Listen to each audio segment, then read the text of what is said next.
Hey, Hawkeye fans, welcome back. We are coming off the first game and the first win, a 40-0 win over Illinois State. We cannot wait to recap that. We have a very last minute unexpected interview due to some cancellations, so I hope you stick around for that. And then, of course, we're going to be previewing the Iowa State game coming up on September 8th. Thanks for coming back and joining us for Talkin Hawks presented by Hills Bank.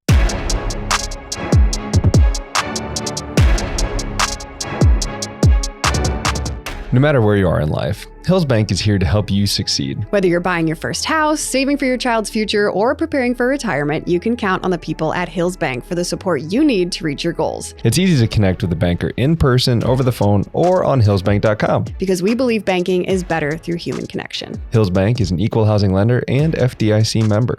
Hey, Matt. Hey. How's it going? God is good. Another good day. It is a great day. Coming off another Hawkeye win. 40-0. I said another, but it's the first one.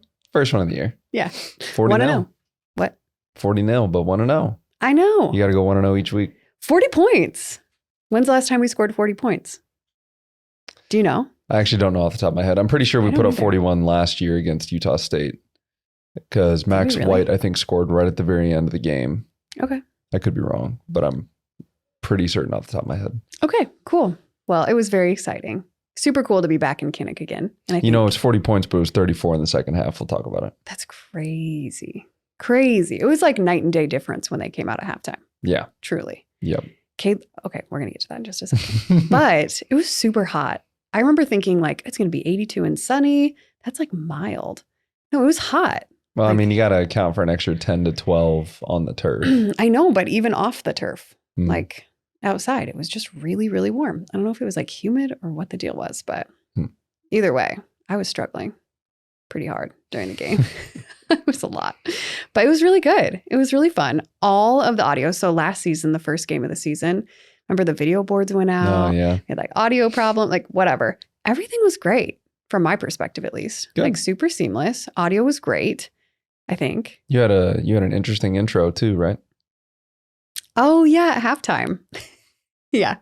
So I was very nervous for this. I don't get like super nervous for much anymore in terms of like at Hawkeye stuff. Cause like you've been doing it for a while. So I don't get like really, really nervous the way I used to.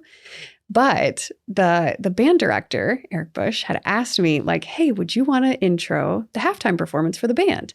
And I was like, whoa, that's like a lot, but okay. Like made me kind of nervous. The like, Hawkeye marching band. No, exactly. And so I was like, okay, like what do you want me to do? So they were doing Queens of Country Music was their like theme or whatever. And so they were doing like Carrie Underwood and then they did Shania Twain, I Feel Like a Woman. Well, how that song starts is Let's Go Girls, right? You know? And then everyone's like, yeah. Dun, dun, dun, dun, dun, dun, dun, whatever.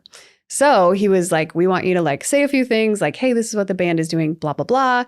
And then say, what did I say? It was like, get on your feet, grab your cowboy hats. And I had to like bring a cowboy hat and put it on. I was wondering why that was in your backpack when you came home. Okay. Yeah. I took it out of the backpack and someone's like, are you wearing that? I was like, no, but for a moment.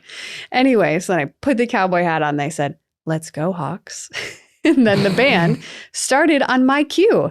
So I said, let's go Hawks. And then they went, doot, doot, doot, doot, doot, doot, doot. And I was like, that's a lot of pressure. What if I miss my cue? Then they're going to miss their cue. What if I say the wrong thing? It was so simple, but I just felt a lot of pressure because I don't know how many band members there are.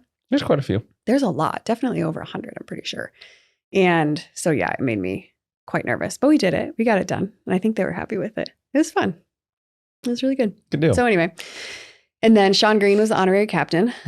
Yeah, we didn't have that information last week when we recorded. But yeah, he was great. He brought his son out with him. That was cool. And what else? I know Lisa Bluter was recognized, which was really, really cool. Standing ovation. Everyone was super pumped that she was there. Obviously. Totally well-deserved. And yeah. And Tori was there too. He did not want to be interviewed. He said he was really nervous. He didn't want to be. It was like, I'll just go out there, wave. I saw him do a selfie video. Yeah. Let's go our Hawks. That's terrible. That's not a good accent. And yeah, that I'm trying to think if there was lots of stuff going on, lots of recognitions, and the soccer team was recognized. They were Big Ten champions last year, sold out crowd again. It's always so interesting because even when we have sold out crowds, sometimes like the north end zone, they kind of like trickle in and out. It's really weird. I don't know if they like hang out inside because they're like the inside area too. Well, that's more of like club stuff up there, right? Yeah, I think so. But overall, I think like the vibe of the crowd was like, we always talk about, you can kind of like feel like, ooh, it feels tense in here, or, whatever it might be. But it felt good. Everyone felt kind of like, what was the word? It was just kind of like zero expectation. And that's not in like a negative way. It was just kind of a like, what are we going to see? Let's just see. Yeah, let's just like see what happens. Because, I feel like last year and like years prior, it was like everyone comes in and they're just like mad. Well, the VandeBergs did come out early. Yeah. Like it was like second drive, I heard the VandeBergs and I was like, all right, guys. That was pretty quick. It was early. I chose to ignore it. I'll tell you what. It's not happening. You have to say that Hawkeye fans are passionate. Exactly. Somebody was telling me, and this is not my views at all. Not mine. We'll get into the recap here eventually. Yeah, sorry. But I'm not sorry. This is just a little banter. But somebody was telling me yesterday, they're like, if you've been a Hawkeye fan your whole life, you like come to the games, you get kind of mad because you just want more out of it. And then you go and like, then we win. And you're like, well, we won. And then you go home and you're like, we won. And you do the rest of your week. And then you come back the next week and do it all over again. And I was like, maybe. I don't feel that way. I'm passionate 40 through and through. And Oh, I'm saying like years prior, Yeah. They're like, if you're a Hawkeye fan, blah, blah. Anyway. It's just interesting perspective. It is. Again, not my perspective. Anyway, what'd you see yesterday that you liked? I think a lot of what we saw was in the second half, obviously, but. I was going to say, we'll start with the offense. Tale of two halves. First half looked like last year's offense in terms of 9 total punts between Illinois State and Iowa. It was 6-0. Really 3-0 until the 2-minute drive. But the 2-minute drive I thought was really good. Able to get down the field, score. There were some interesting plays there, but really Cade's ball placement later in the first half is then what turned into a great second half.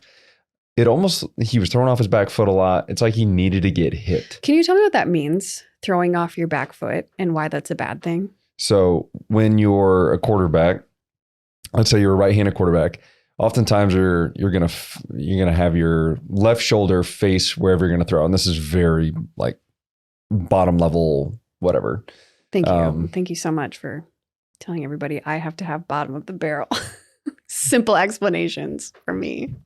Yes. So anyway, you want to face the target, but you want to have your left shoulder. So in this case, he's right-handed. Left shoulder face the target. A lot of your power generation doesn't necessarily come from your arm. There are some quarterbacks that can do that because they have that arm strength, but a lot of times your power comes from your back foot. You rotate through the hip. A lot of people made fun of that video of Dak Prescott when he's getting ready and he's doing that. Well, really, it's because he generates his power from his back foot through his hips and then up through his arm to make sure that his ball stays tight, the spiral stays tight, and goes to where he wants it to go. So when you're throwing off your back foot, you're essentially taking away a lot of your power.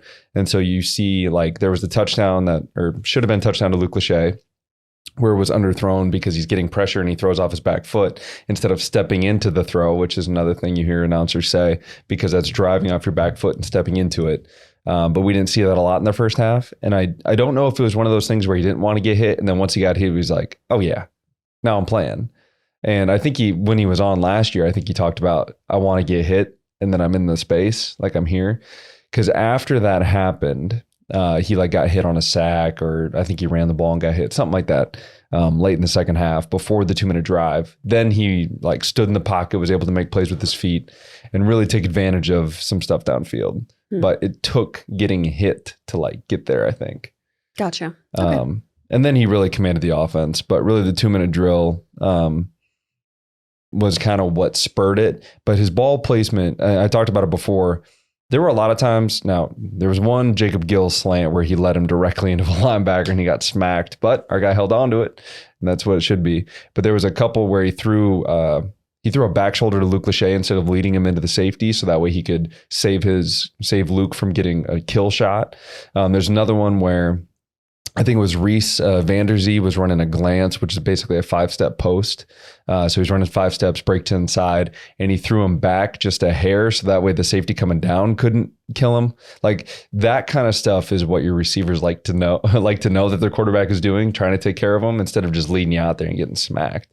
So I thought that was really good. But then the second half, so like I said, first half, 6 points, 9 total punts. Illinois State turned the ball over twice. We'll get to that when we go on defense. But then the second half, Cade looked like he knew the offense, right?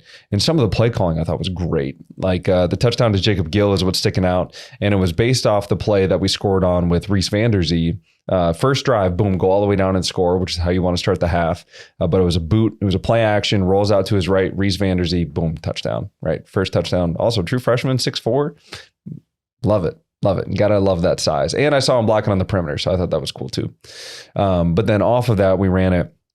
The touchdown to Jacob Gill, he was in a Titan split. And essentially what that means is he was on the play side. So Cade's going to roll out to him. Now, oftentimes that player is going to have a comeback or he's going to have a corner if it's a tight split. And he was going to run the corner, but it was a double move and then ran back to the post. So we had crossers in the middle of the field. Cade set his feet, launched into it, and then threw him open in between two defenders because he knew where Gill was going to get.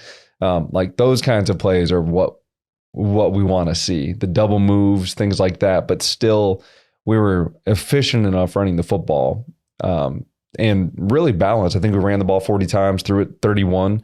Like that's good, good sound football. And Cade also ran a little bit, which is nice to see.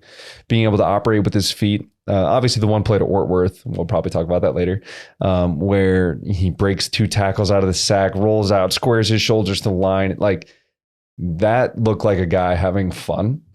And that's something we really haven't seen from an Iowa quarterback since like CJ. Not that I'm biased, but I'm biased. Something similar to like CJ. So I thought that was all really good. It is fun to see a little bit of mobility, especially like last year. It was like, please don't move. You know, like early in the season when he was still out there. And I can't remember if he had a brace on or not. But it was kind of that, we just didn't know exactly, like what his state was. And then it was like, ooh, every time he would like even just take a few steps forward, everyone kind of like collectively held their breath.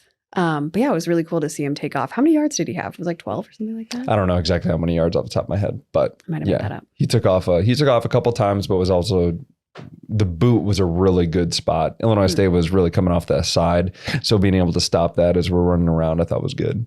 Running backs, there was a suspension in the first half, so we didn't see Caleb Johnson. Still ended up with over 100 yards and 2 touchdowns coming back. I thought Kamari Moulton did pretty well in the first half. And then Caleb Johnson obviously came in and did really good. I got another, I'm going to talk about that 64-yard touchdown.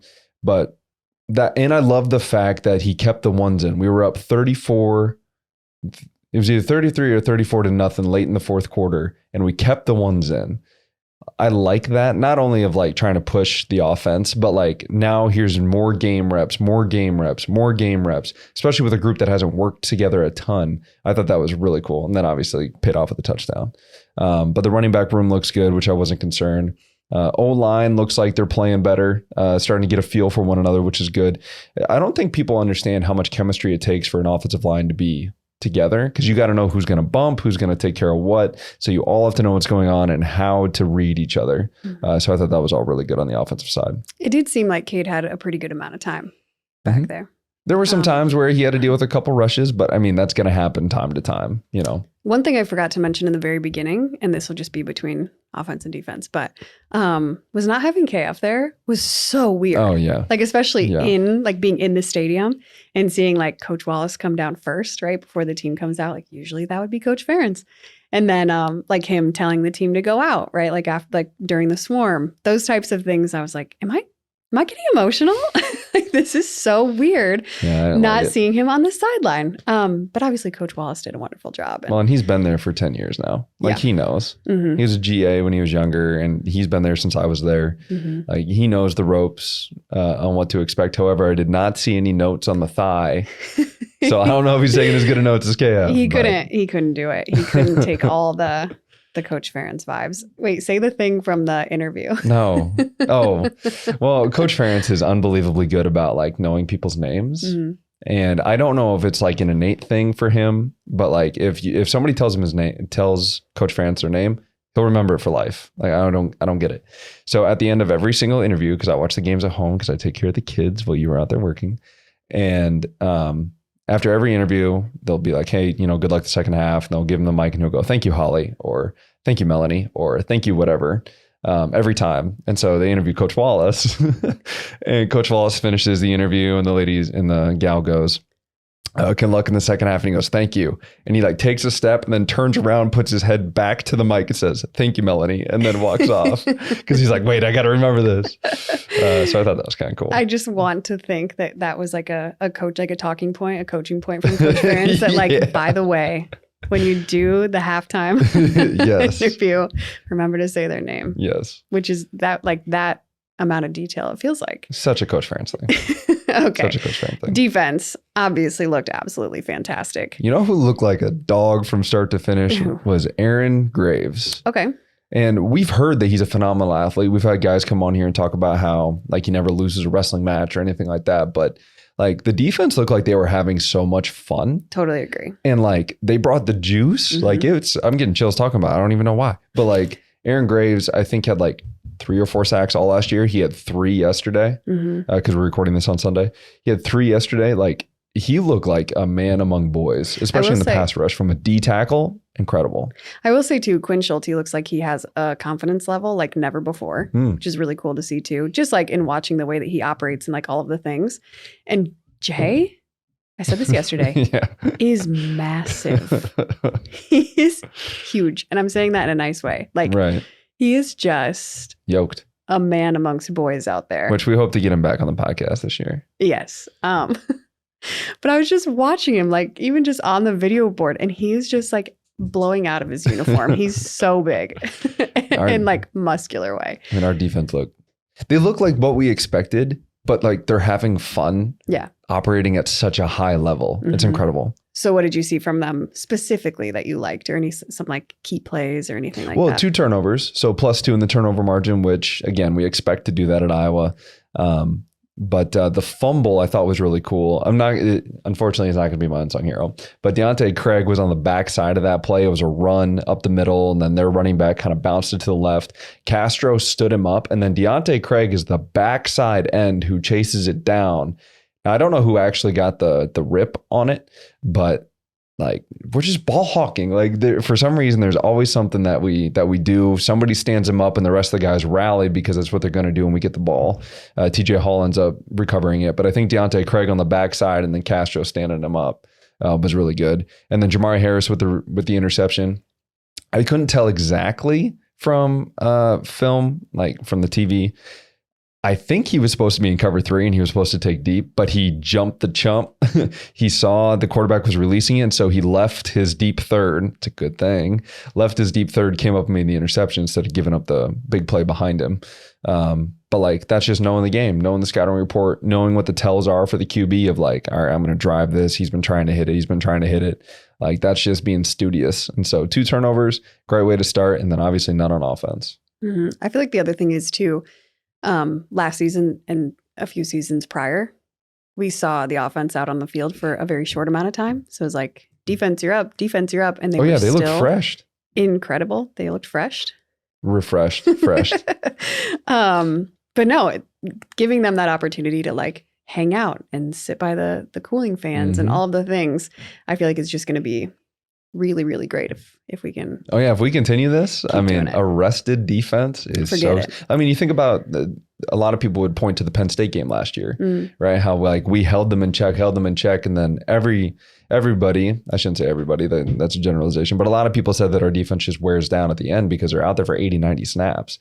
Well, if we bump that back to 60 or 70 snaps, I mean, that's a rested team, if you ask me, right?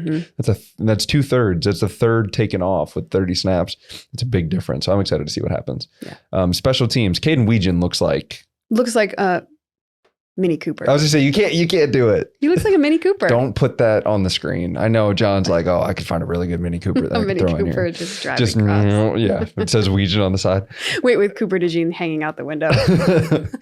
Too much. He's taking notes. Stop it, John. Get out. That'd be so good. But he does though. Really good. He looks twitchy. Good. Yeah. I think that's like that's a good term, and I think that's what Cooper had too. The block in the back is really unfortunate. He might have just gotten a clip on his shoulder pad. Like, I think you got to call it. It's tough. But what's funny is if you watch him and then there's another player, I'm blanking on the number, goes through and like blocks with his back. It's almost like a screen in basketball, except it's with his back. So that way he can't get called. And he literally runs by with his hands in the air. Like, I'm not touching him, refs. I'm not doing it. But it helps spring him for what should have been a 60-yard touchdown. And then later on, like we see him, he's got opportunities. Like, I mean, we know Coach Woods, we just had him on. We know Coach Woods is going to get those boys right on how to block and how we're going to rush to punt or rush to hold up, all that kind of stuff. But he looks pretty scary back there. Yeah, I'm excited to see what happens with him. And then kicking 2 for 2, Drew Stevens. Mm-hmm. They have a new celebration this year too. Are they playing golf? I think so. What it was? Yeah. I saw them like swinging the club and then they did something. Oh, they right like threw the too, club or something. And then they throw it. I can't remember. I didn't know what was. It's always the specialist. And then Reese, obviously breaking in Tori's number. Thought he did pretty well. Obviously, there's going to be a lot of room to grow. It's kind of, I feel like that's got to be kind of daunting knowing that Tory Taylor's in the building and now you're going to punt with him there. Yeah. Right? Mm-hmm. Especially as a freshman. But either way, special teams, I mean, there's not much more you can ask. 40-0. Offense look good. Defense look good. Special teams look good. The only thing that left to do is the unsung hero. Oh, yes. How could I forget? I almost did. Yeah, because they're unsung. That's why. It's me. I'm unsinging them. I hate it. All right, do it. Sing it. Unsung hero. So I've got brought to you by JB Roofing. Unsung hero. Well, I haven't even gotten there, but unsung hero brought to you by JB Roofing. Zach Ortworth and Nick DeYoung. Okay. So Zach Ortworth, I referenced the play earlier where Cade, he's kind of the hero of the play because he escapes 2 guys that were trying to sack him. He rolls out to his left and then he hits Zach Ortworth. Zach Ortworth is the unsung hero. And it could be LaShawn Williams on the play because LaShawn did a great job in blitz pickup. Or Caleb Johnson, did a great job in blitz pickup. But Zach Ortworth is running out and a shallow route. So most of the time, very basic rule for scramble drill is once you see the play is off script, meaning quarterback's got a roll and now it's like backyard football, is if you're running a short route, you go deep. And if you're running a deep route, you run short because you don't just want to stand there because then you just stay covered while the quarterback's running back and forth and not really helping him. So Zach Ortworth is running a short route towards the sideline. And so he gets there instead of like just standing there or instead of running up the hash out of bounds, not really giving him a chance, he turns inside, spins, goes deep, and then obviously Cade hits him. And that's a monumental play for us to go down and score because we end up scoring on that drive. So just the knowledge of, okay, it's scramble drill. I need to do something rather than just sitting here. I'm running a short route. I'm going to turn and go vertical. Zach Ortworth, unsung hero, number 1. Unsung hero number 2 is Nick DeYoung, and it was on Caleb Johnson's 64-yard touchdown. So he's playing right guard, and we run kind of like a zone blocking scheme. And I'm not going to act like I know all the ins and outs of offensive line play. I don't, but I know enough to be dangerous, if that makes sense. What kind of danger are you causing with this knowledge? See, you don't even know how dangerous it could be. It's just enough.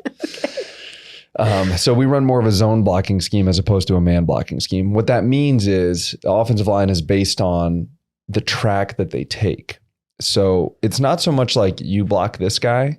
It is, but it's more so you're going to run this track and then the guy that shows up there, it's probably going to be that guy, but the guy who shows up there is who you're going to block. Okay.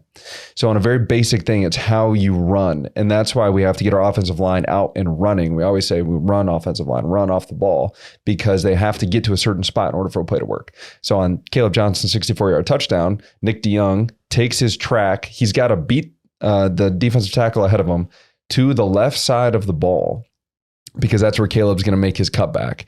So he's running and he's not blocking him. He's just running slightly in front of him. And they're like, his arm is kind of hitting the arm of the D tackle, but he's staying on his track. So that way, when Caleb makes his cut, Nick DeYoung is between him and the defensive tackle, and Caleb can cut up the middle and then go score.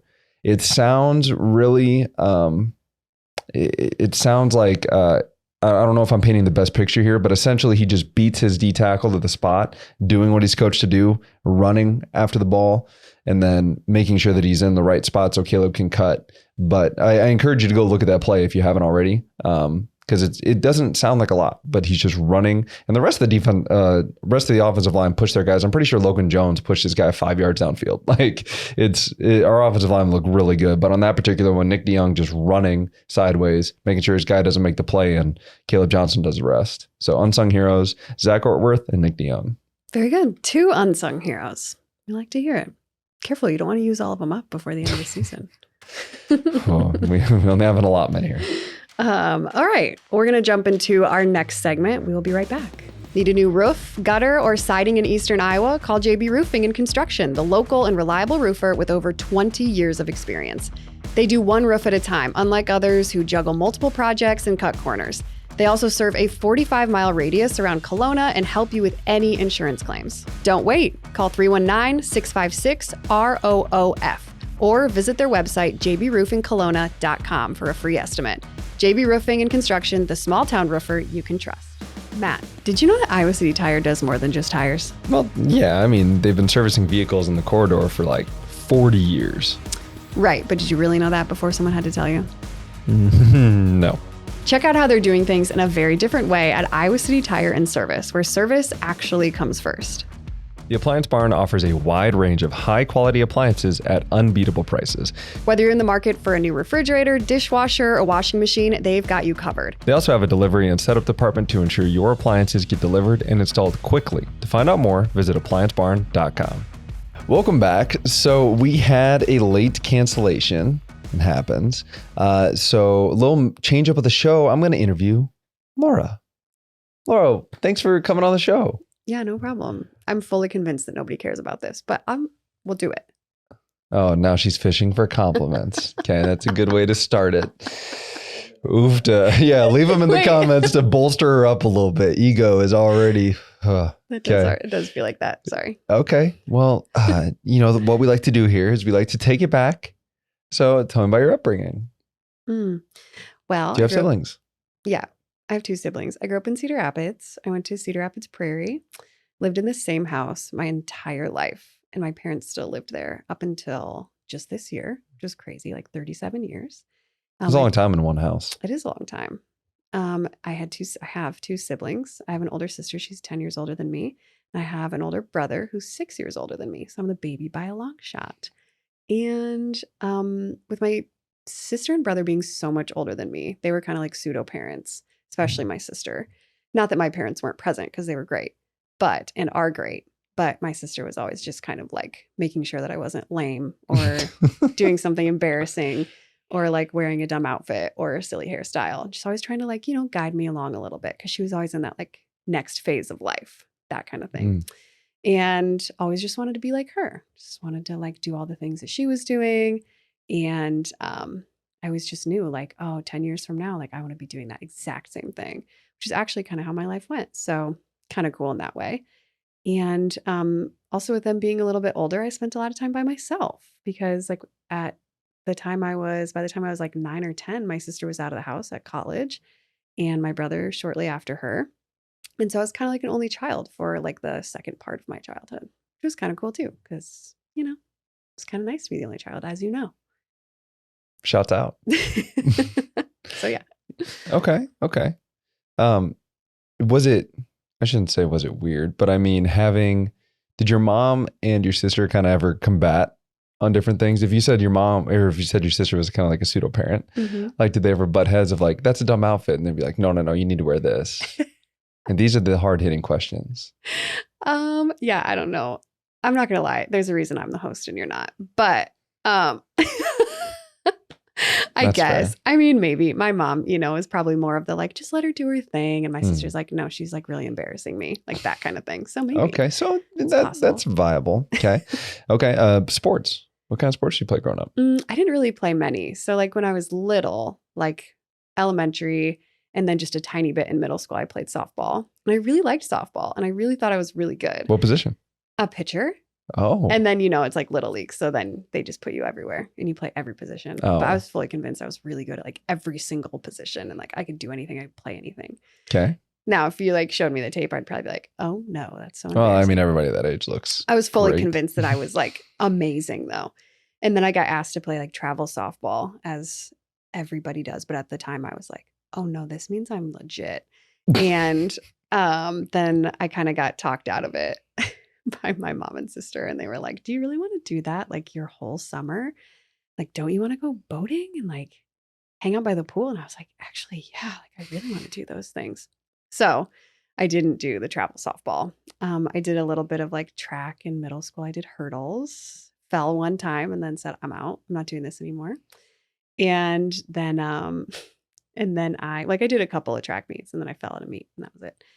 And let's see, didn't play volleyball because everybody was playing volleyball. And I was like, I don't want to be the person that plays the sport that everybody plays, you know?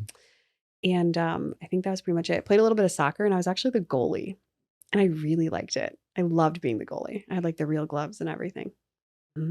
Yeah. And then after middle school, I was like, I'm done with all of the sports. I'm not going to do softball in high school. I'm not going to do track, like any of the things, because I felt like it was getting more serious. And I just I didn't know if I was like ready for that. And so then I just did cheerleading. And is cheerleading a sport? 100%. Depends what kind of cheerleading you're doing, though. Okay. Explain to me and others what different kinds of cheerleading If you're just hanging are. out on the sideline and you're just doing some cheers, like it's a good time. And it takes You're talking like at sporting events. Correct. And Okay. it like takes some skill for sure and some memorization skills. But if you're not like doing the stunts where like people are lifting each other and you're not like doing the tumbling, then I'm not really sure that there's like an argument for it being a sport. Okay. But which makes sense. I did competitive cheerleading. So we competed at like the high school level. So like with your high school team. And then I also was on an all-star team. And so the all-star competitive cheerleading was definitely 100% a sport. And I'll die for that. Well, you guys won a championship, didn't you? Yeah, we might have. Yeah, my senior year. Elaborate. My senior year, we won a international championship. Yeah, in Florida at UCA International Championships. Yeah, which That's at the pretty time, cool. now there's like a million different nationals and all this kind of stuff for like all-star cheerleading. But at the time, that was kind of one of the bigger ones aside from Worlds. And so that was kind of a big deal. What were some of the teams you competed against? Do you remember? That I Or couldn't other really countries? tell you. No, I don't really remember, honestly. You were too locked in on what you were doing that. Probably. We're just having too much fun. But yeah, I don't really remember much of the like other countries and stuff like that. You know, I'm going to go back to what you had talked about with the summer. Yeah. On how it was like, okay, do I do the travel softball or do I do the summer thing? I feel like that's the major question that most like athletes face of like, are you willing to sacrifice your summer to continue to move on? And I think it's kind of cool to show that like you can have a summer and be okay. Like the whole world isn't going to come crumbling down because you missed a summer of softball. And then you realize that like that wasn't the love and then that's it. But I feel like that's the major challenge, especially with youth sports. And we talk about it with everybody that comes on here, that youth sports is driving so many things. There's so much money in it, so much stuff that to willingly say, no, I'm not going to do it, I feel like is unique, especially nowadays. Yeah, maybe. Or it was just me being like lazy. You can make that argument too. But I also I don't regret it because, you know, I don't regret anything in my life, but I don't regret not doing any of that kind of stuff just because I feel like I played more into like my talents with cheerleading, and it obviously like paid off later with a lot of things that I learned from it and just in my job now. And yeah, I don't know. And just kind of like some self-awareness of like, you know what, I'm actually probably not going to play softball in high school or in college. I probably wouldn't have even like started in high school. I have no idea, but just to have if you were elite at too. everything, you know, at the time, I'll stick with that. Little League was my thing. Yeah, do what you got to do. So then based on that, you said, you know, playing into your talents now, are there any precursors as to like the role you have now? Is it something that just happened after college, or was it something that you built up like when you were a kid and you're like, I always kind of envision myself being this? Yeah, it's kind of crazy. We always talk about like God's plan and his path and how like hindsight's 2020, where in the moment you're like, why am I doing this? This is so weird, or this is so dumb, or whatever it is, or I don't enjoy that, or don't enjoy this. And then something happens that's like great, and it all kind of comes together and you're like, oh my goodness, like this has all been leading up to this one moment or this one opportunity. And you can kind of look back and like track it, which I think is just like really beautiful.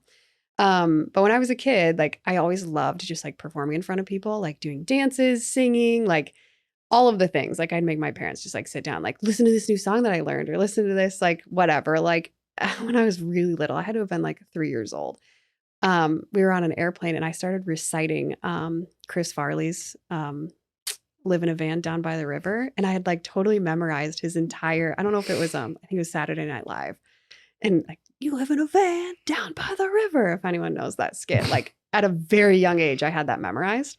And, very unique one to point out. Yeah, it's like not appropriate, but just I loved that kind of stuff. I always watched movies like over and over until I could recite them and like knew all the lines and knew how to like deliver it to like the comedic timing and all that kind of stuff. I just really liked doing that.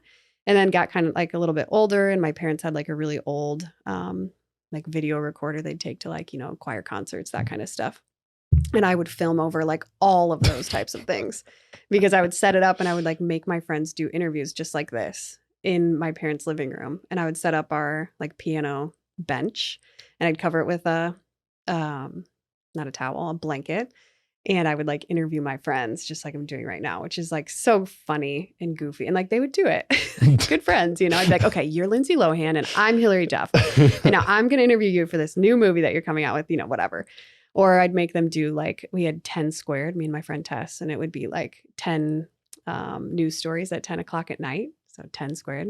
It's pretty good for like a little kid to think of that. It's great. And it would be like silly, like, Johnny's lemonade stand got robbed, yesterday. Like, that's a real story. Yeah, that's what I'm saying. My parents loved the news when I was little too.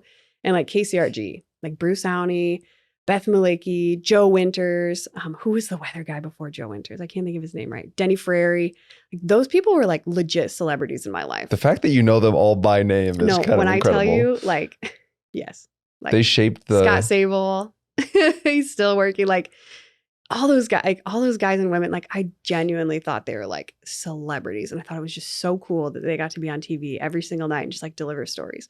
So anyway, my parents still watch the news every day and every night, which could be a good thing and a bad thing. But either way, I just loved all that kind of stuff. And so, yeah, that's kind of how it was like growing up. And then with cheerleading, like you kind of learned how to be in front of a crowd. Like you're mad, like you smile, you're sad, you smile, like have a good time, do your thing, and know how to like present yourself in front of a large amount of people, I guess, and like fake it if you need to fake it, or genuinely have a good time. Like love what you're doing. So that. And then once I was in college, I kind of realized like, okay, I really want to like pursue this thing, like try to be on TV, and have always really loved sports, just being in cheerleading and like not participating obviously, but just being down on the field and like being around the action and being a part of the event. I really loved that aspect of it. It wasn't much of like a spectator, just to like be in the stands. That wasn't like, I didn't like that part of it as much. But so I knew I wanted to be involved in sports in some way, shape, or form. So I was like, well, maybe I'll go into like broadcast and focus on sports. So I got involved with Daily Iowan, which is like the on-campus news organization at Iowa. And they just do so many great things for just different opportunities and hands-on experience that you don't get like anywhere else, like any internship, any of it. And it's all student-led, which is really cool too. And so got involved with that. And then that's kind of how you and I met, which is kind of cool. But really learned that like I loved being in front of the camera, being in front of people, that kind of thing. And then once I graduated college, you were still playing. So I wasn't going to like leave or move somewhere, which originally it was like, I'm going to go be on Big Ten Network. I'm going to go do the ESPN thing. We're going to LA. We're going to Chicago. Like we're leaving. Had a few things happen that I kind of realized like, oh man, I just don't know if that's like the place for me. And we can get into that later. But went out to LA, like did that kind of stuff and just didn't click, like didn't work on a lot of different levels, like personally, and then just like obviously didn't get the opportunities that I wanted. And so it just didn't happen for me. So anyway, I stayed here and I started working at a kickboxing studio, which at the time, like that was kind of part of the path where I was like, what am I doing? Like, this is so silly. I don't like this job. Like, this is ridiculous. Making like $12 an hour and just like teaching classes with like very minimal people in them. But what I learned in that job and like hindsight is like how to like make adjustments live. Cause all my training like in college and stuff had been just like pre-recorded and then I can edit it and spice it up and that kind of stuff. But in that job, it's like, okay, now deliver this entire class on memory in front of all these people, which like isn't really high stakes, but I wanted to do it really well. And so I took it really seriously. And it really just made me learn like, first of all, being really nice to people is like a really good trait. And like, you should do that, which before I just don't think I really had that. I kind of just like went about my day with blinders on. And I just didn't really know like the value of like really taking the time to get to know somebody, which obviously plays a huge part in my job now. And so that part, and then just, being live in front of people and being able to recite things and move with like different like changes as they go. And that kind of stuff was actually really instrumental in like all the stuff that I did with Iowa. And then getting to Iowa it's a whole nother thing. So I Love Kickboxing helped being able to, because your job has kind of morphed, right? From what you do today versus what you did like your first couple of years, right? Yeah. Yeah. It started off, well, the job was like all new when I first started. And so like. It wasn't a job. No, it wasn't. And it was just a couple of people in the athletic department that came up with the idea. It was one of the guys that, I can't remember what exactly his like position was at the time. He doesn't work there anymore, but he had come from Oklahoma, and they have like people like that, like hosts and their own game day shows and like all that kind of stuff. And it's kind of like a bigger production. And so his vision was, I want to bring that to Iowa. And so the first step was like, let's just get one host. And they didn't really have much money to give to a position that was like brand new like that. And I actually just ran into that guy. His name's Charlie Taylor. Ran into him just a few days. No, it would have been like a couple weeks ago. And he's like, man, you've come so far. This is so great to see, like all the things. I'm like, yeah, thanks, Charlie. I was like, I just would like to say, like, I have no idea why you hired me, because looking back at that beginning stuff, I'm like, I sucked and it was bad. And he's like, no, it wasn't, just not where you are now. And I was like, yeah, no, it was bad. I'm surprised I didn't get fired, but either way. So then what's the interview process like? There wasn't really one at all. It was like, so how it all kind of came together is after you proposed to me on the field, it like went viral. I got a ton of social media followers off of it. And so that's kind of how my name became like a little bit, maybe kind of recognizable, but probably not really. Like somewhere on that spectrum, whatever that looks like. And then I was doing an interview for a radio show, the Hawkeye Radio Network. Yeah, right outside of the stadium before a game that you were playing in. And I was like, I don't think I'm going to do this. I don't really want to do an interview on game day, because I took game day very seriously when you were playing. Like, thanks. I don't, yeah. And my mom was like, just go do it. It'll be fun. I'm like, fine. And so I went up there and did it. And then that's how they saw me. Like, oh, she kind of talks like, she talks well, you know, like people kind of know who she is, whatever. She can, you know, whatever. And so that's really like, honestly, how it came about. And then my now boss reached out to me on Facebook, LinkedIn, like all these things. And I never responded because I was like, oh no, weirdo. Like, there's no way. Like, I have no experience. There's no way that this person is actually like, well, legit. You had done Daily Island at that time. Yeah, right? But I'm just saying, like, there's no way that I felt like it wasn't legit. It's like, that's the Hawkeyes. And I'm nothing. Like, that's crazy. And so anyway, finally I was like, fine, I'll take your call. Like, geez, leave me alone. You know, like, this girl's crazy. And I was sitting in a parking lot, like on my way home. I was like, I'll just pull over in this parking lot, whatever. And she like described it to me. And I was like, I don't know. Like, I still just like wasn't sold. Like, is this really a real thing? And they asked me to just come in and like talk about what it would look like and how little I would be paid and how like what they wanted to do, but like how it was going to start and be like kind of small and then hopefully grow into something else. And finally I was like, okay, yeah, I guess let's try it. And then that's how it all came about. So honestly, like, you can say luck, you can say like whatever, but I think God just had it all planned and knew exactly what he wanted to do with it. So, and do with me to hopefully be a voice for him later on. And to go do something that was optional, like an interview. Yeah. But to already, like, I feel like at that point, and I'm not saying you're doing interviews all the time at Daily Iowan, but at that point you had some sort of wherewithal and like, okay, I know how this is constructed. I already know kind of what to expect from this. Yeah. Not saying that you know what questions are going to give you or anything, but then to be in your element, being able to do something that then puts you where you're at is like, that's wild. Yeah, I suppose. Just looking back at like all the early stuff that I did, I'm like, cringe And hard. And the thing everybody's is, like, trash. Nobody was mean to me though. Like, that's what blows my mind. Is like, social media was a thing. Obviously, this is only like 9 years ago, which is kind of a long time. But like, it's not like, oh, Twitter didn't really exist or Facebook didn't, like, it was all there and all my stuff was out on all of those platforms. And like, there was never anything really. And you did a lot of live stuff too. Yes. And it wasn't good. Like, there was never really anything mean, which was just like a testament to Hawkeye fans too, to just be like, Iowa nice really is a thing. And yeah. I mean, I think you're blowing it up a little bit. I think you're better than you lead on. But at the same token, I do know there was a lot of live stuff. There was a lot of run around, I think, in those first couple of years before it, trying to, because I feel like at the beginning of a position, and you can correct me if I'm wrong, but at the beginning of a position, you're still trying to figure out what it is. Even if you're a couple years in, it's like, I don't know what this position really means outside of other duties as assigned. And I feel like a lot of that was kind of your first couple of years. Yeah, definitely. And it was, that's exactly what it was. And I was like considered, I think, like a part-time employee at the time. And so I had like an hour max, but like I definitely spent like a lot of time we did like Hawkeye updates and like Facebook Live, but we'd like record them sometimes. And I did like a lot of live interviews with student athletes and coaches. And we went to Big Ten Media Days, and I went to like the Big Ten 10K in Chicago, like all of that kind of stuff. Like it's all kind of just tapered off. And now I'm in like my role now is really like an in-venue host. Like that's what I'm kind of sequestered to, which is great. It all kind of, again, like it's all just kind of fallen into place like as time has gone on, because I think if that would have happened like early in my career and they would have said, actually, we really want you to just focus on being like in venue at Carver and at Kinnick, like that's really where we want you to be, I probably would have had like a really big ego hit. But actually it all kind of fell that way and all kind of like went that way with the way they're doing video production now and the way like that just like their content has changed and evolved. It makes complete sense, but it's all like kind of changed in that way, like as I've been having kids. And so I want more time with the kids. Right. Like, and so there's less of that, like running around and being at this stuff like last minute and, you know, kind of like being on the schedule of athletes and coaches. So it's all changed for like the great, you know, like not even just for the good, like it's for the great. So yeah, it's exactly how it should be. And that's how you would hope that a job kind of morphs into, right? Yeah. You had mentioned part-time. So were you working at I Love, whatever it is? I Love Kickboxing.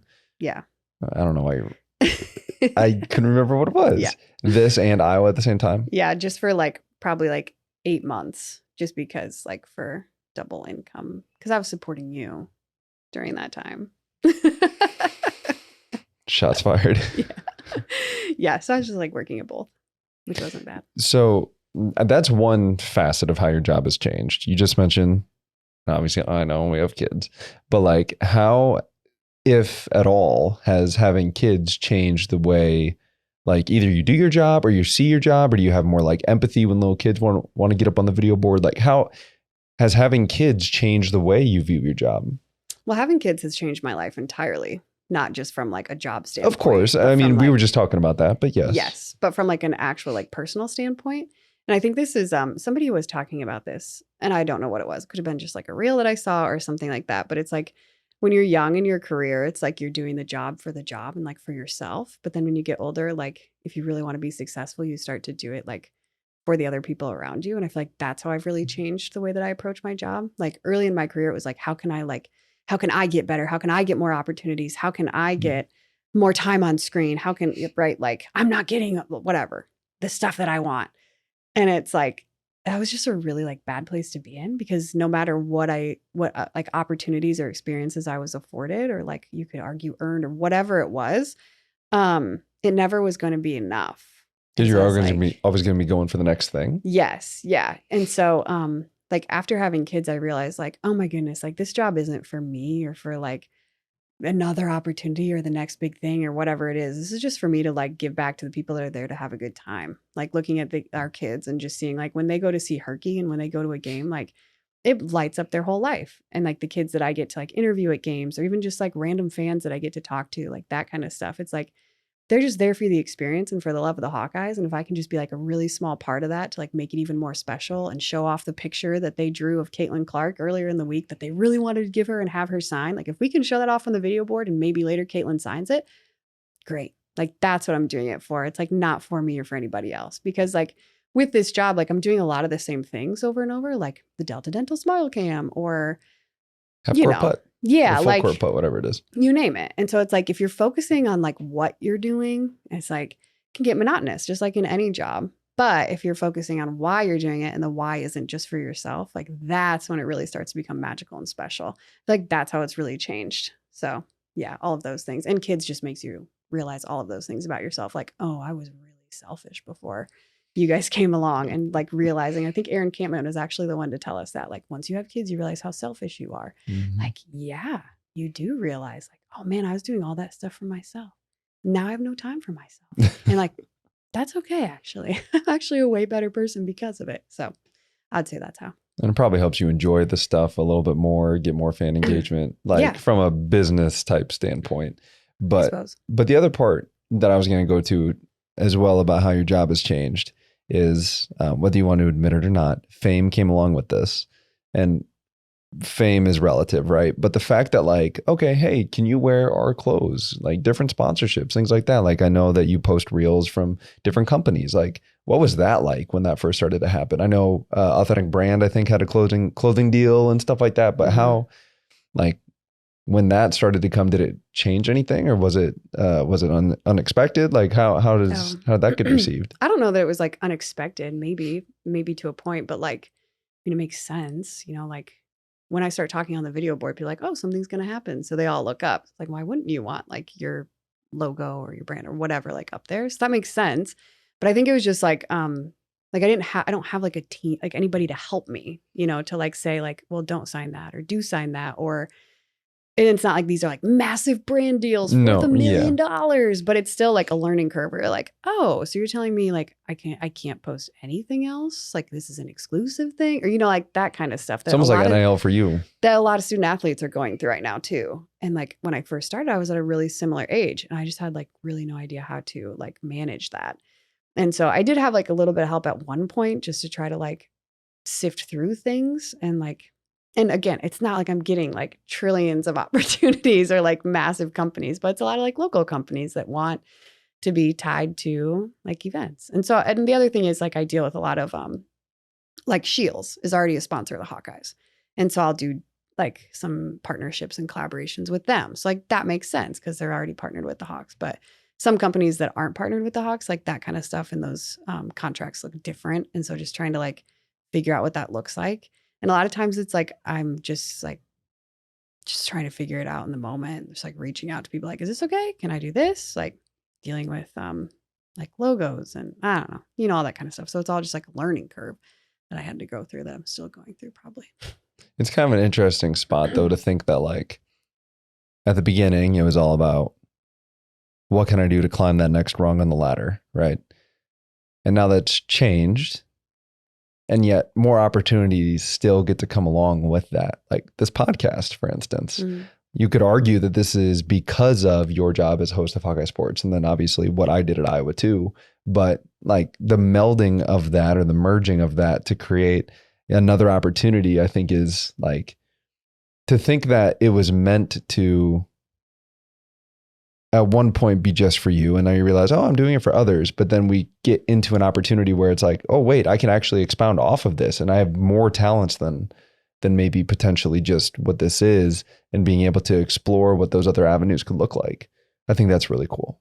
Yeah, I would say so. And just like you were saying, like a lot of the podcasts and other types of opportunities and experiences and stuff are tied to like my job with the Hawkeyes. And you can't deny that for even a second. The amount of opportunities that I've been afforded just because of my association and because of my job with them are just, I mean, you can't even like count them. Like it's just been incredible. And like the connections I've been able to make and all that kind of stuff is just from that platform, you know, and that opportunity. So yeah, it's kind of crazy.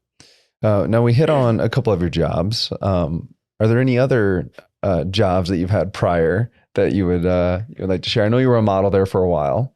Like prior to Iowa? With a boutique. Yes. Yeah. With prior to Iowa, like some of your first jobs. Oh, I didn't have many jobs, Matt. My mom was like, you don't need to work. That's called being the youngest girl. They're wanting to spend as much time with me as possible. But yeah, I guess I worked at, I didn't have any jobs in high school, but in college, I worked at a golf course, worked at Finkbine for like 3 days. And when I worked in like they call it the crow's nest. Is that what I honestly have no idea. I should probably go to Finkbine more. It's like the area where you go get like your food and drink. Yeah. And an older gentleman came in and he was like, give me a pitcher of beer. And I was like, okay. So I walked over and I like just put the pitcher underneath and I turned on the keg thing and it's just like foam just filling all the way to the top because I didn't know. And it's just like going and going. The whole thing is foam. There's a few inches of beer. And I was like, here you go. And he kind of just like looked at me and I was like, can I help you? Like, what? And like, and he took it? I'm like 21 at the time, just like dumb, probably a bad attitude. Like, let's just be honest with it. Like, totally different person than I am right now. And like, I just could not understand his problem with it. Like, what? And he's like, can you try again? And I was like, I guess. So I did the exact same thing again. And he was like, you know what? Forget it. And he like takes a pitcher of beer. I have no idea what he ended up doing with it. I did not get fired. But the straw that broke the camel's back on that third day was they were like, okay, we're going to take you around in a golf cart, show you the course. Never been on a golf course in my life. And just like how to go around. And so when I'm like selling. So you can be the cart girl. Cart girl. Yeah. Which like I had heard they make really good tips. And so that was like the incentive. Like, cool. Then I'll go do that. Sounds fun. And it's like, it's warm out. You can hang out. Whatever. This is what I was told. And they're like taking me around on this course. Like, then you turn here. Then you go to this hole. And I was just like lost completely. They're like, okay, so there you go. No. The straw that broke the camel's back was the directions you needed to drive. 100%. Wait, why does that still resonate? There's one more. This is even less surprising.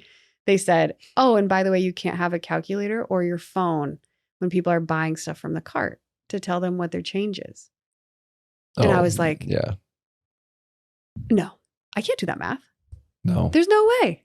Like, we want this and this and this and this and this. And I have to just add that up in my head and then subtract from the money that you just gave me. And so I just didn't go back. That was it for me. 3 days. And then I worked at Moped U, which is like a moped rental and sales place. And worked there for another like couple of days. And I got one phone call. I worked at the front desk and I did one sales pitch.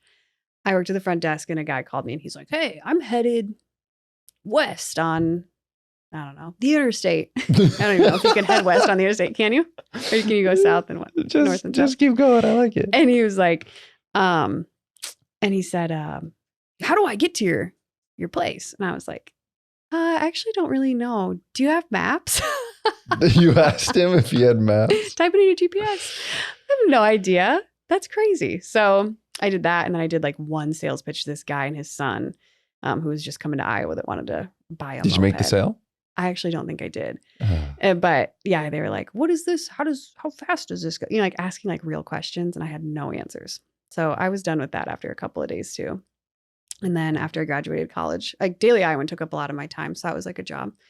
And then I graduated and I worked for College Raptor, which was, I don't really know how to explain it, but it's kind of like, it's almost like a dating app for colleges, like a little bit, kind of. Like you can go onto the website and you can see like where you match best, like with what college based on like the grants that you want or the, like. Was it based on aid or based on? I think like a combination, like it depended, like it matched you with what you wanted, basically. I don't know. I don't know if it exists still, but either way, it was like a startup company at the time.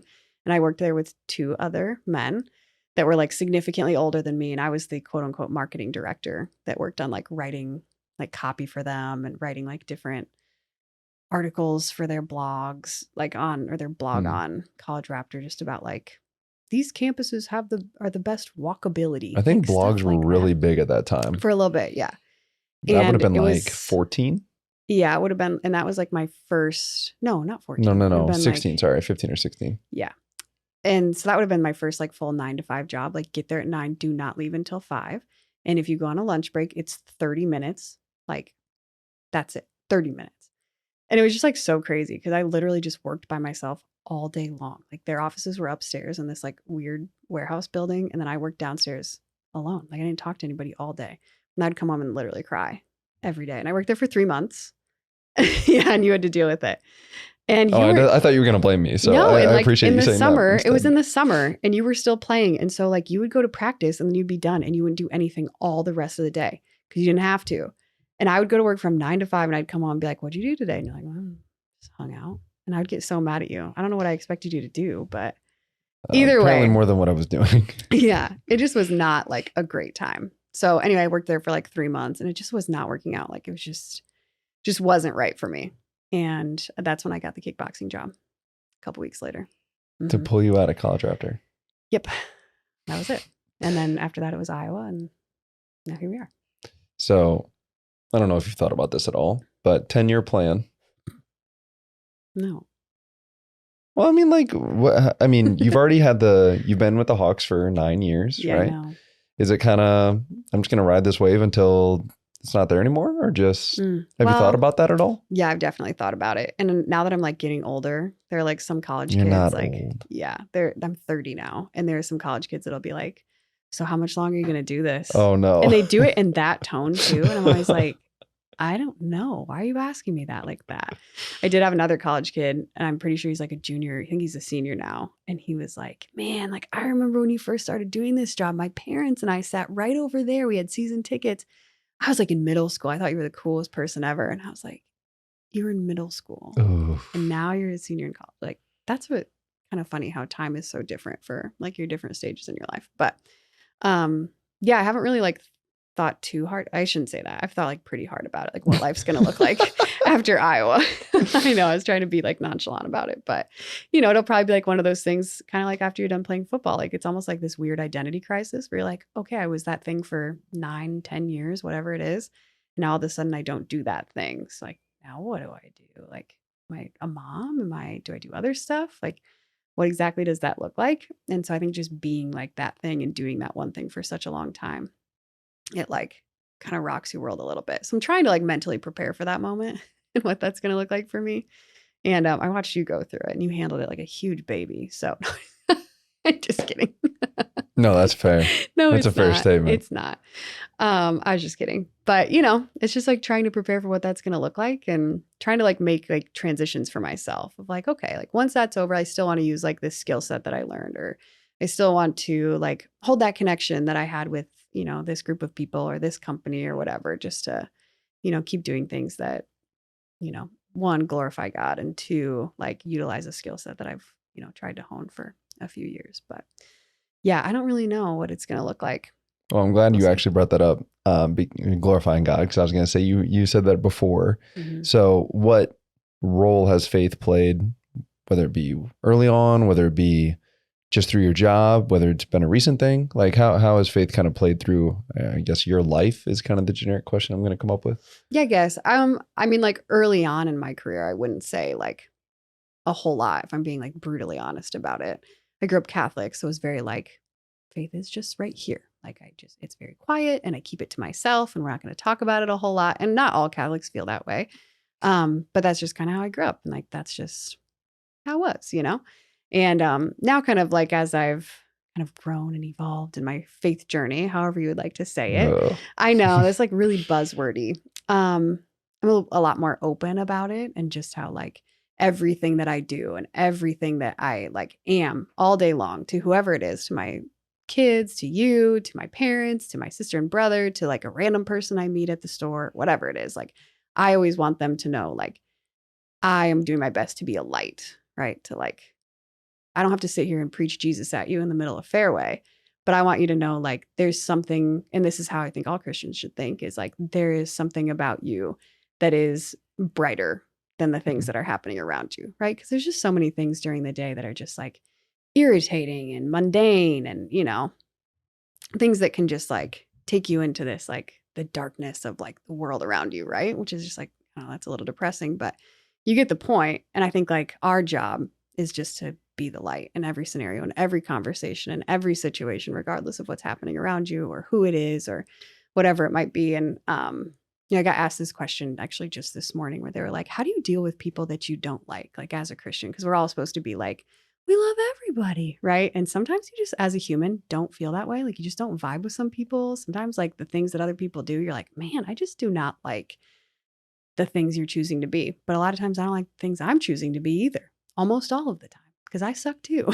And so it's like, how do you deal with people that you don't like? Like, I mean, you're going to have those feelings, but I think like our job and our opportunity every single day is like, you should treat people with respect, regardless of the things they do or who they are, because we're all image bearers of God, right? And so it's like, well, do unto others as you would have done to you. Right. And so it's like, that's how I always want to approach other people, regardless of where I'm at or whatever it is in my job, outside of my job, whatever it might be. So I don't really know. I guess like in the way you asked how it like has evolved and since I started my job or my life or whatever it might be, but I guess I'm just way more open about it. I suppose you could go there with it. And then just to like try to carry those ideas, like Jesus's ideas and the way that he lived, carry that through my life as much as I possibly can, knowing that I'll never be perfect or live up to that standard, but that I'll always be loved. And so I guess that's how. Does that make sense? Yeah, I think. Okay. Well, I think that then that would hopefully then help with whatever identity thing when that comes up, because I didn't have that. So I was handling it like a baby, but and we're not saying that this is going to be next year or 5 years from now or 10 years from now, but it's just it'll be 10 years from now, 100%. I think it's just interesting to be aware of that kind of stuff. Yeah. Whenever that time comes. But obviously we've enjoyed watching you. My kids and I from home. Although we did get an opportunity to go last year. LaShawn Daniel, shout out, was a honorary captain, and he let us go up there in the suite, so we got to go and like actually get to see you. Yeah. Because before we had kids, I tried to go as often as I could, but it's a little bit tougher when Blair does not want to sit down. Yeah. Yeah. So yeah. But I can tell you from my short experience of being able to see it, I know that you are being the light to those that are out there. Oh, thanks. I appreciate really that. Nice, Matt. Thanks. Yeah, we'll see what comes next. I do like keynote speaking and emceeing for different places in the corridor in the Iowa. What's considered the corridor? I actually don't know. John? Iowa City, producer? Coralville, Cedar Rapids. North Liberty? No, Cedar Rapids, no. I don't think that's considered. Okay, this area. But I mean, really in the state of Iowa, I pretty much travel to kind of anywhere. I don't do a whole lot of traveling just because the kids are so small, as you know. But like I said, like keynote speaking on different topics for like corporate events, or I have one coming up for House of Hope for like their annual benefit. So that's not like corporate, but doing like a keynote speech for them, and then emceeing different different events, that kind of stuff. And again, just like utilizing my skill set that I've learned at Iowa and just trying to carry that over to something that whatever's next. So I do that with Montgomery Companies. Shout out Jordan Montgomery for helping me get into that and be on their team. And what's the other stuff I do? Is that pretty much it? Well, I think the podcast. This, of course, we talk Hawks, but it's incredibly cool to kind of see how, like, regardless of whatever is there, meaning maybe this job stops and then another one starts, but it's all the same type of skill set of being communicative, being confident in what you're saying, and then also knowing what you're saying. Yeah. I feel like half of the keynote speaking stuff is believing what it is that you're saying. Yeah. And if you do that, then you'll be successful. Well, imagine when you're 10 years old and you're talking about Johnny's lemonade stand getting robbed. You think that's not a game. That's not a game. And so this is what's prepared me. Well, either way, we're excited to have you on. It was impromptu, but apparently I Love Kickboxing helped get you here anyway. So I appreciate you stepping in. And obviously, anytime you get to, like, I was more of a family-based university, in my opinion. Like, whether it comes to the teams, you hear Coach Ferentz and the guys that play for him say that he wants you to become a better man. We had Jan Jensen on. We had Kate Martin on. They echo the same kind of values. It's also cool to know that from the host space, that you kind of see everybody as, like, you get the opportunity to kind of be that light to each of the family, you could say, like each venue you go to, whether it's Carver, whether it's Kinnick, whether it's the Extreme Arena. I don't know if you've been there for volleyball games, but like the fact that you've been able to do all that kind of stuff is pretty cool. And then what also then your light points towards, whether it's podcast, speaking, and forward on. Yeah. Thanks. Appreciate you coming on. And for the rest of Talkin Hawks, we'll get to our recap right after this. Locally owned and operated, Performance is a full-service restoration company serving Eastern Iowa. As an IICRC certified firm, their multi-licensed technicians have decades of experience in water, mold, and fire mitigation. Whether it's your home or business, this is the team you want in a time of need. Performance Restoration, 319-626-2292. I love Estella's because it's fresh, from the fresh grilled steak to salsas to their fresh pressed tortillas. I love Estella's because it's quick. We can get in and out, and it doesn't feel like fast food. It feels like fresh food quick. We both love Estella's because it's made with love. They put a lot of pride in their food and customer service, and they are locally owned. That's Estella's Fresh Max. Fresh food made quick with love. When it comes to keeping our home comfortable, we trust only the best. Loudon Plumbing and Heating. Whether it's fixing a leaky sink, keeping the house cool, or making sure the furnace runs smoothly in winter, Loudon Plumbing and Heating is our go-to. For reliable service, trust the corridor's best. Loudon Plumbing and Heating. Looking to make a splash online in Eastern Iowa? Digital Boost is your local go-to digital marketing agency. They help local businesses connect with their ideal customers online. Digital Boost has a diverse client base, ranging from small businesses to industry leaders, including well-known brands like DNR Pest Control and Advanced Millwork. Visit their website at www.digitalboostia.com to learn more or contact them for a free in-person consultation. Okay, Matt. State Week. It's Iowa State Week. The Super Bowl of Ames. I'm just kidding.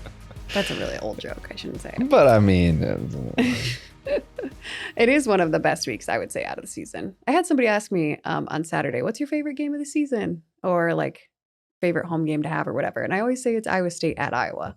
I mean, Iowa at Iowa State is really fun too. That's a lot of fun. It's got a really great atmosphere. As a the player. tailgating is always super cool. Just because there's so much room to tailgate, all of the things. But same thing when Iowa State comes to Iowa, obviously.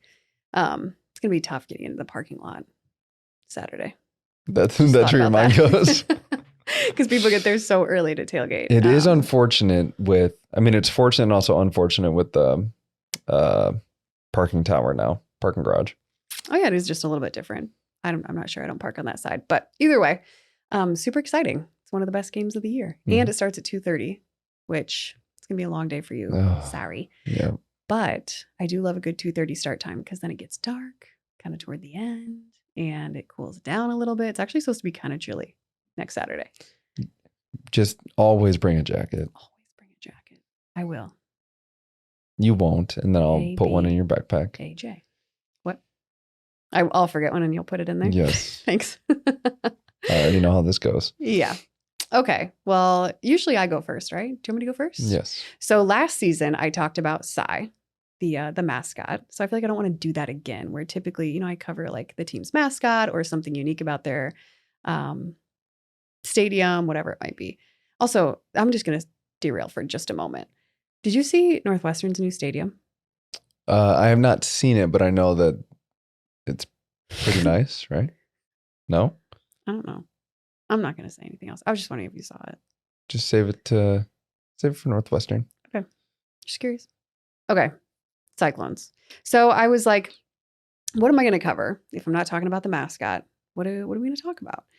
So, and I think last year, actually, I talked about the Cy-Hawk trophy too. I don't have to go back and watch the tape, but I found this article on SB Nation, which is You worked for them. No. For just a moment. Okay. Just a moment. And I did it for free. So I don't know if you work. I was just writing articles for free in college. But either way, I don't want to use this term, but I'm going to. They have some trashy articles in there that are kind of like, being not so nice. Okay. But either way, this was like the Iowa State version. So you know how like they have like Barstool Iowa, Barstool Iowa sure. State, whatever. This is like SB Nation, like the Iowa State Okay. page or website, however that works. Either way. They had this whole series that was 100 things Iowa State needs to forget before they die. So like things that Iowa State fans need to forget. And they literally had 100 different articles, I think, a lot. Just saying like all of the things that Iowa State fans need to forget before they die, just like let go of the grudge kind of thing. And they had here's all these memories that you forgot you had. Yeah. And then also forget them now that I put them in. That's such an Iowa State thing to do. Funny. It was kind of funny. Golly. But like an example of one thing that wasn't like football related, because there was was like some stuff with basketball, like when Jared Uthoff scored 30 points in one half, or let's see, when Adam Haluska left Iowa State to play for Iowa. What was the other one? Was it Bohemian Shoes? Maybe. I don't think so. They didn't have that on there. Because this was, actually, I do have to say too, this was published in 2018. Okay. So it's just a little bit behind the times in terms of where we're at now. Sure. But then the other thing was like Dan Gable coaching at Iowa after he wrestled at Iowa State, that kind of stuff. So this one was, I just wanted to grab like a few. I'm obviously not going to do all 100, but just a few that like kind of stuck out. But in 1977, so they hadn't been doing the Cy-Hawk game for like 43 years. And so they brought it back in 1977 and it was at Iowa. And Iowa State sewed a patch over the jersey that said Iowa State right here, right? and it said "Beat Iowa." And they wore that on all of their jerseys. Isn't that so crazy? And they lost. Of course they did. Of course they did. I guess it was I think it was like 12-10. I could be off there, but it was like something really close. Like an Iowa game. Yeah, but it was really close. And I guess it was like a really great, like hard-hitting game. It's a game that a lot of people remember just in general in the Cy Hawk series. But yeah, I thought that was kind of interesting. So, and then like there's none of those that still exist though. Like they went back, they took the patch off because it was just sewn on. And so you won't find one of those jerseys anymore, which I think it'd be really funny if they had one like framed. Yeah, you can have them, Minnesota. I mean, it just. Well, they didn't put that on their jerseys. No, but I mean, they like to say it. Okay, so then the other thing was, I don't know if you remember this, but this was like not that long ago. I don't have the date. I should, but I don't. When they did the actually helping farmers. Did you remember that one? No, I don't know this one. I think that's what it means. AHF. So, we have ANF, American Needs Farmers. And so they were making like Iowa State as a whole, I guess, was making this argument, kind of like a parody off of that, saying like, yeah, you guys say that and like whatever, but actually we're the agricultural school and we put our money where our mouth is. So we actually help farmers. But the problem was they created t-shirts and sold them and people like really liked it. And so it like gained traction. And I can see the thought process here. Okay. Hold on. It's not a good idea. I'm not going to call it that, but I see their thought process and it is kind of funny and unique and original. So I'll give them that. But the problem with that is they basically used the ANF logo. So it was a red circle or maybe like a yellow circle. And then it had the AHF in the way that ANF was done. So they kind of like, right? We know how this works. They kind of stole the trademarked logo. And so they got a cease and desist from the University of Iowa where they were like, I'm so sorry, but you guys, you can't do that. Like you can't take this well-known logo and use it for your thing. And so it's like, it was a unique idea and it wasn't a bad idea to like make a parody off of your rival school. I totally get it. But you got to be careful with what you're doing with trademarks and all those types of things. So I thought that was interesting. And then in 2018, when Matt Campbell was the coach, like became the coach, he'd kind of promised like, we are going to have good uniforms. We're going to have like alternative uniforms. Like we're going to do the thing. Because I guess everybody had been waiting for them to like catch up with the times of like, we need to have alternative uniforms and exciting things. What? Iowa. We do alternative uniforms. No, now we do one a year. But. Yeah. Relax. Okay. Anyway, 2018, then he's like, all right, we're getting new uniforms, like really amping it up. Everyone's super pumped. So this guy, random guy on Twitter, his name was Quinn Douglas, leaks pictures of the uniforms. And it was like the new like cardinal and gold, whatever, like the cardinal one and then the black one. It was like them just like laying on a table. And it was like the tweet is so funny because it's so nonchalant. And he's like, a friend of mine sent me this picture of Iowa State's new uniforms. And like, that was it. And it's just this picture. And you can imagine this guy maybe has like, 10 followers. He's just like an average Twitter guy. Throws it out there. So funny. It's not funny because you know how much time goes into that kind of stuff. And like the effort to keep it quiet and like the video production and getting guys in there to put there's so much that goes on behind the scenes. And to have this like random guy just like tweet it out there and ruin it, I would be so mad. Like we've been waiting for this moment forever. And Quinn Douglas ruined it for everybody. And you calling him out. It was in the article. Jeez. So another kind of uniform related one was the bugle helmet. Do you remember this? Bugle helmet. So the chips, the bugles. Okay. That are like, they kind of look like a tornado. Don't tell me they sold. No, it's not that serious. But they had a helmet and we'll put a picture up of it. But they had a helmet. I'll actually just show it to you. I have it on my phone. And then we can put it up for everyone else to see. But it's supposed to be like a cyclone, like a tornado. And everybody was so mad because they said it looked like a bugle. And so like on TV, do you see like the resemblance? That doesn't look bad. I don't know. People were not happy with it, I guess. Like locally in the Midwest. They were like, these are terrible. Literally looks like a chip, blah, blah, blah. So it's like an infamous bugle helmet. It's in 2017. Okay, so this next one is mascot related. Why are you don't even know the story. Well, anything with a mascot. You don't like it? Okay. But it's kind of sad. Okay. So it's in 2011 and they were playing UConn at UConn. And apparently Cy was like up in the stands for whatever reason. Do mascots normally go in the stands? I don't think very often. I was going to say. It's not a smart move. It's not. This Cy learned that lesson. And apparently they don't have like really like video proof or anything like that. But So it's hearsay. Allegedly, some UConn fans pushed him down the stairs, which is just so terrible because there's a person in there. There is a person. I hate to break it to all of you. Wait. Not in Herky. That's just a bird. Yeah. Yes. Other people. Correct. Cy is definitely fake. No, I'm just kidding.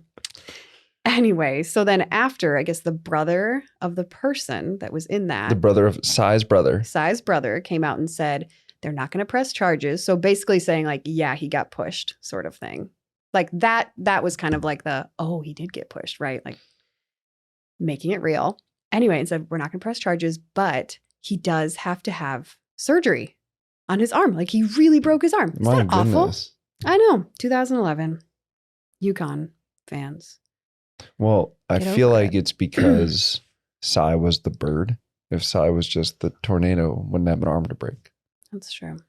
He should have been able to fly away. Shoot. Are Cy's land birds landlocked? All right. So that was kind of the end of their 100 things that Iowa State fans should forget. But like I said, that was published in 2018. The next year, 2019, there was yet another mishap that all Iowa State fans should really try to forget before they die. So let's quick bring it up. Yeah, totally. The muffed punt. Come on.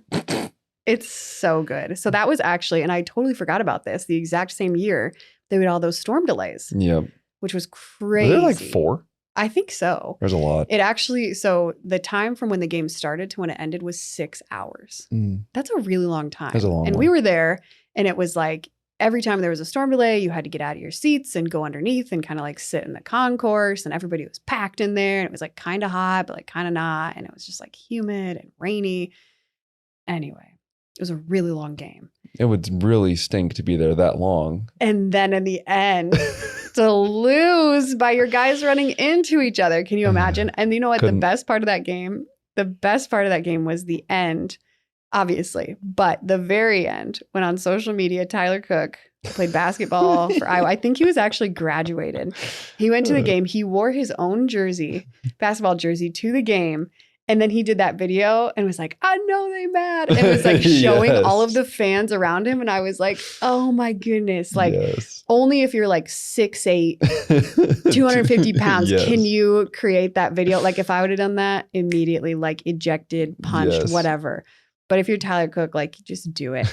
So funny. I'll never forget it. I forgot about that. So that's just one more thing I'd like to add to that list of you should just try to forget that and let go of that grudge. But also hashtag never forget.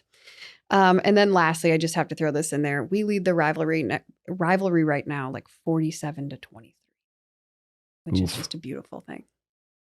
So there's that. The first 3 or 4 stories you told, though, sound like Iowa State things, and they sound like little brother things. Yeah. Here's another thing they should try to forget. And I can't decide if this was like master marketing or a really bad idea, was when they came out with their new black Iowa State bus. I'm assuming it's like their team traveling bus or whatever. And they unveiled it like just last week or something. It was last week, wasn't it? On Twitter. I think so. And it was like they played the Back in Black song with the bus like rolling by. And like, here's the thing about that. Like you could say, that's a terrible idea. What a little brother move. But it got so much attention. And that's the goal of all marketing. Like here's this thing that we want to unveil that we want a lot of people to see. So what better way to do it than to make the people mad that like are going to spread it everywhere and like retweet and be like, oh, this is so embarrassing. This is so that. Well, like look at all the people now that have seen this bus. It's kind of the point. So it's true. It's like I question it's in my head. So bad, like, it's good. In my head, I questioned like, was this on purpose or was this like an oops? So anyway, tell me about Iowa State. What did you see? I only watched a little bit of their game against North Dakota. Well, you talked about uniforms. First of all, I did not like Iowa State's uniforms. Second, the Why? matte green looked interesting from North Dakota. Yeah, it did. Why didn't you like Iowa State's? What was wrong with them? I don't know.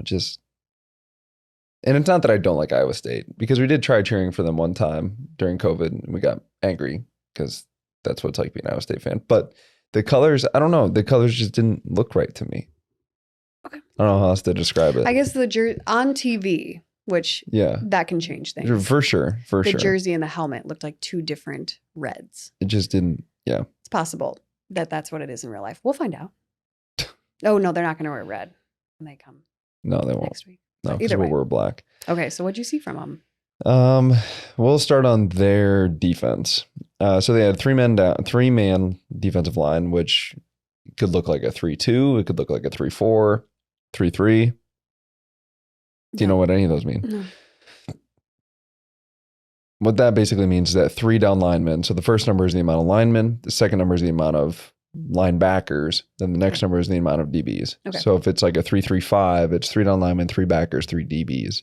3-4, it'd be a 3-4-4, 3 down linemen, 4 linebackers, 4 DBs. I even saw a 3-2-6, which is like 3 down linemen, 2 backers, 6 DBs, depending upon the situation. Got it.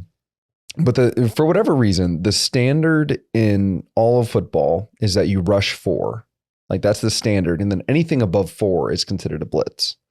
It's really weird to me because like there's a lot of 4-3 teams. We're a 4-3 team, 4 down linemen, 3 linebackers, which you could argue that Castro isn't a linebacker, but he is. You could say we're running a 4-2-5 with Jackson and Higgins there. And then Castro just kind of floats.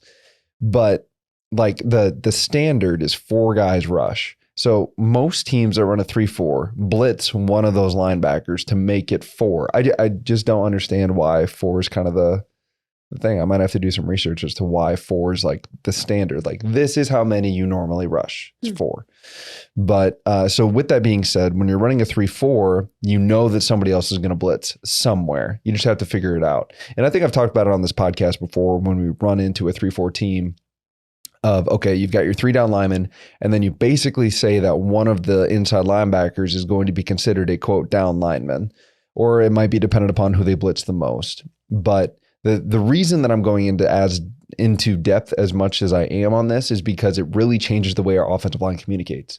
Because between the offensive line and the running back and the quarterback, like all those guys have to be buttoned up, even to the point of our receivers. Now, I'm not sure how many hots are built in or how many like and when I say a hot, that means, let's say, I'm the inside most receiver, and based on our protection, we can't block the linebacker that's over me. So if he blitzes, I need to fill where he vacated, and then I get the quick pass. I don't know how many of those are in this offense, but as far as like the more I get to see, the more I'll figure it out.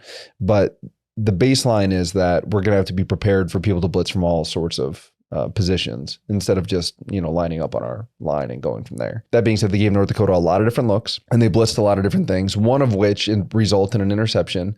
Quarterback got hit, but for the most part, they run, like I said, normal 3-4, but they'll throw some extra DBs out there, some man-to-man, some zone. I mean, they're going to play a lot of different things there. It's mainly predicated on how they pressure.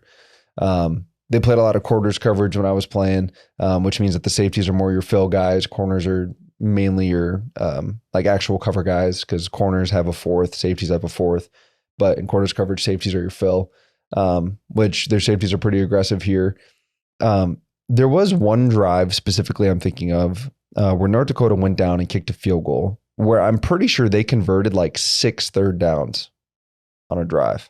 Like, I think North Dakota was 11 of 20 on third down. 20 third downs in a game is a lot, but also converting 11 of them is pretty good. We tried to be, under Coach Davis, I think we tried to be like 58% on third down. So they were just below that number, but converting 11 of 20 third downs is pretty good. And they were 1 of 1 on 4th down.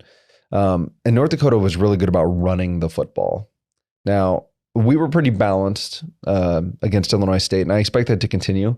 But the fact that our boot game was so good tells me that like our running game still needs to be first and foremost in order to make sure that the boot game works, because now your play action, trying to get the DBs and the linebackers to look for just a second longer than they usually do so they don't get out of their drops, things like that. Or you even get them moving in a direction you don't want to. We did a lot of jet sweeps, motion. We called them ghosts, where it's kind of behind the quarterback. So it's like a handoff to Caleb Johnson, then a fake handoff to Jacob Gill or Caden Weegan or whoever that is. So seeing all that kind of stuff, I love the pre-snap stuff that we normally do. I think we're going to have to do that more against Iowa State just so we can be definitively sure, okay, yes, they're in a man-to-man. Yes, they're in zone. Or yes, this guy's blitzing, to try and key off a little bit more on what they're trying to do to us. But going back to my third down statement, I just think that that's going to be a down that we're going to have to win. I think if we're 3rd and 3 or less, I know we were 0 for 1 on 4th down against Illinois State, but I think if we're 3rd and 3 or less, I think that's going to be an opportunity for us to run the football. Because 3-4 defenses, in my opinion, don't typically, outside of Wisconsin, stop the run as well as a 4-3 defense just because you've got more big guys. It depends on how aggressive your linebackers can be in order to fill the gap. So 3rd down is going to be important. The pressure coming in, like I said, North Dakota only had the 1 interception and the quarterback was getting hit as he was throwing it. They were trying to take a deep shot. But I think this kind of bodes well into what Iowa wants to do offensively versus what they do defensively. Gotcha. Okay. And their offense, they were pretty efficient through the air. They were 20 of 26. Rocco Becht, whose dad played tight end in the league for quite a while for the New York Jets. And I believe the Tennessee Titans. I might be off on that, but I know he played for the Jets. He coached in the XFL, been a coach for a little bit now. So he's got football smarts, got football talent, but they run a lot of outbreaking routes.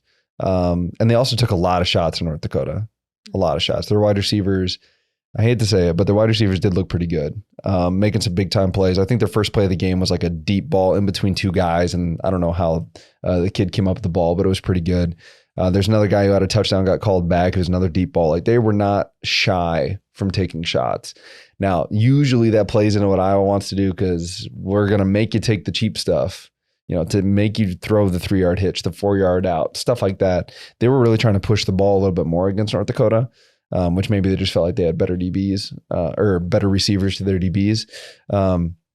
They may want to test some of our unproven guys like TJ Hall or John Nestor. Unfortunately, had the 1 deep ball caught on him. So I don't know if they're going to try and test us a little bit in that aspect. The thing is, I think about Iowa State is like, they don't have anything to lose when they play us. Yeah, I suppose. Like, except for the game. Yeah. But as a Hawkeye, it's like you already build that in. So you might as well just go out and like play loose. Like, I'm surprised they don't take more shots, honestly. Okay. Like, we joked that it's the Super Bowl of Ames, but like, it just appears as though, based on recent trends, I don't know why you wouldn't throw all stops out, like double passes like they did in 2018. You brought up the muff punt. They also did hit a double pass that hit us for a touchdown. And they actually threw a bubble against North Dakota. I wouldn't be surprised if they have a double pass off that and like some other gimmicky stuff. But they did take shots and they were consistent. 20 and 26 is pretty good. Now they only rushed the ball for 84 yards. So most of their yards came through the air, which since Breece Hall, really, they haven't been. Breece Hall and David Montgomery were really good running backs, but Iowa State lately has been more of a pass heavy team. And like I said, the receivers are pretty good. They always have a tight end who's like 7'18", something like that. Just outlandish. Like, why are you that big? But so they always have size on the outside. With that being said, we're just gonna have to be buttoned up on our fills because I'm not worried as much about the run. It's more so understanding where we need to be in the right zone. They had a lot of outbreaking routes. So making sure we're taking care of the sideline. Really, it's going to test like Castro and Nick Jackson or maybe Entringer, Xavier Wongpa, like those guys being able to play the full field, get to the sideline for those outbreaking routes. But I think it's going to be key that we just make him feel uncomfortable. Again, Aaron Graves, the fact that he had 3 sacks as a defensive tackle, those guys aren't really meant to get sacks. They're just meant to like stand there, hopefully put your hand up and bat the ball down. Like the guys who get sacks are the ends that can beat their guys one-on-one. So if we can have Aaron Graves have that kind of dominant performance next to Y.A. Black, I feel pretty good about our defensive front being able to disrupt them enough offensively. He's not going to go 20 for 26 against us. It's making sure that we disrupt him in that way. And that doesn't always need to bring pressure. It's just our front four getting pressure organically. I just feel like any team, regardless of who it is, coming in, whether it's your stadium or our stadium, I would just be like sad if I had to go against our defense. Like, yeah. Like you're like studying tape. You're like, I just like I don't really want to do this. You know, like it would be really hard to come in and be like, oh yeah, we're revved up, we're ready to like, as you say, like have the juice. Like be super pumped because I would feel like it's just what's the phrase? There's a phrase. It's like An immovable object. well, yeah, it's just like going up against a thing that you can't win. Like, you know, that's not a phrase, but I'm saying like that's the phrase I'm looking for, something along those lines. But it would just be a little depressing. Is so fundamentally sound. Yes. Guys that have all done it. Just not gonna make Minus the mistake. one corner spot. So I wouldn't be surprised if that's where they try to attack. Mm-hmm. But that doesn't mean that Coach Parker's not cooking up something for them. Mm-hmm. Yeah. Well, I'm excited. It's going to be a really good game. And, you know, Trophies on the line. trophies on the line. It always adds like a little bit more of a. It's also the lightest trophy. Oh, really? Yeah, it's unbelievably light. Okay. Comparatively speaking. Yeah. But bragging rights are also on the line. Always. Yes. Very exciting. I think the weather's going to be pretty good. Like I said, I think it's going to be a little bit chilly, which is kind of nice. Opens up the outfit Yeah, opportunities. basement's going to be a little bit. It opens up the outfit choices and opportunities a little bit more. Yes. Hair choices, Oof. that kind of thing. These are the things we have to think about, Matt. Those are the things you have to think about, yes. And it should just be a really fun day and a fun evening as we get into those hours. Got to go 1-0 each week. We've done that thus far. What? Go 1-0 each week. Yep. Make the next thing the next thing. Is that what he said? What is it? What's he say? What does he say? Nobody tell her. Nobody tell her. What does he say? No, I'm not going to say. Then the next thing is the next. What is it? Okay. I'm so irritated that you won't just say it. No. For those of you that don't catch it, it's an Office reference where Andy can't think of the tune. And so Jim goes, nobody tell him. And that's what I'm doing right now. Okay. Well, whatever. You can tell me later. Either way, it's Cyhawk week. Thank you all so much for tuning in. Again, what? I was going to say, don't forget our new channel. Yeah, our new channel. So if you haven't already, please subscribe. I know a lot of you are still watching on the Taco-Bout network, which is great. And we appreciate them and we love Estella's to death. But we also have another channel that we started that's just the Talkin Hawks channel. So all of our stuff is going to be over there as well. So if you just type into YouTube, Talkin Hawks, you should be able to find our channel, push subscribe. And yeah, we'll probably have some exclusive content on there as well this season that you're not going to be able to find on the Taco-Bout work channel. So join us there. Follow us on social media. Yeah. And just thanks for tuning in. Go Hawks. Go Hawks.